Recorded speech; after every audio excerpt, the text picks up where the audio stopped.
College सुरू असताना गावाकडे मन रमतच नव्हतं, कारण हाताला काही काम मिळत नव्हतं आणि जबाबदारीचं तर ओझं वाढतच चाललं होतं. माझ्या थकलेले आईबाबांना यावेळी आधाराची खूप गरज होती आणि त्यासाठी 2 पैसे कमवणे खूप गरजेचे होते. मी कोणत्याही कामासाठी आता तयार झालो होतो, कारण वेळ तशी आली होती. कामाची खूप शोधाशोध केल्यावर शेवटी मला आमच्या गावाशेजारच्या एका शहरामध्ये काम मिळालं होतं.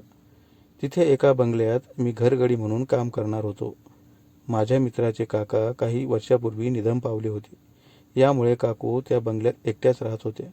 माझे मित्र मला म्हणायचे आणि चिडवायचेही, "अरे मयूर, तू घरगड्याचं काम नको करू, दुसरं काहीतरी काम पहा." त्यांच्या अशा बोलण्याकडे मी मुद्दाम दुर्लक्ष करायचो. मला कुठेतरी काम करून 2 पैसे कमवायचेच होते. मला काम मिळालेलं पाहून माझे आईबाबा खुश झाले होते. त्यांना वाटायचं आपलं पोरगं आता आपल्या पोटाची खळगी भरण्यासाठी नक्कीच पैसे देईल.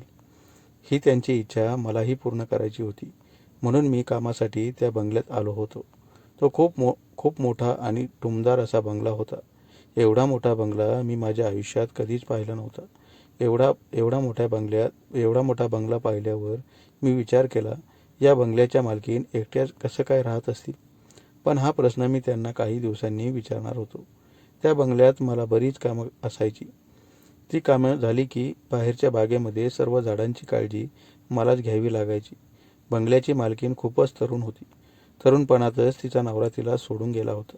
त्यामुळे सध्या तरी ती एकटीच होती. ती दिसायला खूपच सुंदर आणि हायफाय होती. मी फक्त कॉलेजला ॲडमिशन घेतलं होतं आणि पैशामुळे हे काम करू लागलो होतो. मालकीण माझ्याशी मोठ्या माणसासारखं वागायची, पण माझं वय कमी असल्यामुळे मला त्या गोष्टीची खूप लाज वाटायची. काम करता करता तिची आणि माझी सारखी नजरेला नजर व्हायची. यामुळे तिला माझ्याविषयी वेगळंच वाटू लागलं होतं. माझं लग्न झालेलं नाही हे तिला समजल्यावर ती आणखीन खुश झाली होती. काही दिवसांनी तिच्या आग्रहामुळे मी 4 चाकी गाडीही शिकलो होतो, कारण तिच्याकडे 2 गाड्या होत्या. तिला कुठे जायचं असेल तर ती दुसऱ्या ड्रायव्हरला सोबत घेऊन जायची. पण आता मी गाडी शिकल्यामुळे ती मला कुठेही सोबत घेऊन जायची. ती माझ्याशी खूप मोकळेपणाने गप्पा मारायची. सुरुवातीला बंगल्यामध्ये मी बाहेरच्या खोलीत झोपत होतो, पण काही दिवसांनी ती मला खूपच जवळ बोलवायची आणि टीव्ही पाहता पाहता मला खेटून बसायची. यामुळे मला समजलं होतं की तिचा नवरा गेल्यापासून तिची ती इच्छा पूर्ण झाली नसेल आणि यामुळेच मला ती आपल्याशी असं वागत असेल. मी नुकताच वयात आलो होतो, यामुळे मलाही त्या गोष्टीचं खूप आकर्षण वाटत होतं. तरीही मी मनाला आवर घालून तसंच कंट्रोल करायचो. ज्या गोष्टीची भीती मला होती ती गोष्ट तिच्याकडून घडू लागली होती.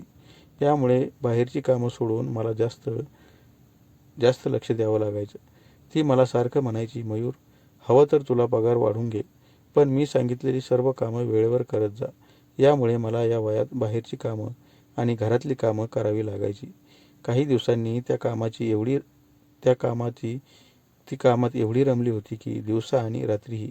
यामुळे एक दिवस तिला मी म्हणालोही, "मालकीण, अहो बस झालं, मी त्यासाठी अजून लहान आहे." पण तरीही ती ऐकतच नव्हती. शेवटी काही दिवसांनी मलाही त्या गोष्टीची सवय झाली होती. यामुळे मला त्याचं काही वाटत नव्हतं. ती चांगला पगार देत होती म्हणून माझ्या घरचे माझ्या लग्नासाठी मुलगी पाहत होते. शेवटी माझे मामा मी शहरात काम करतोय म्हणून मला मुलगी देण्यासाठी तयार झाले होते.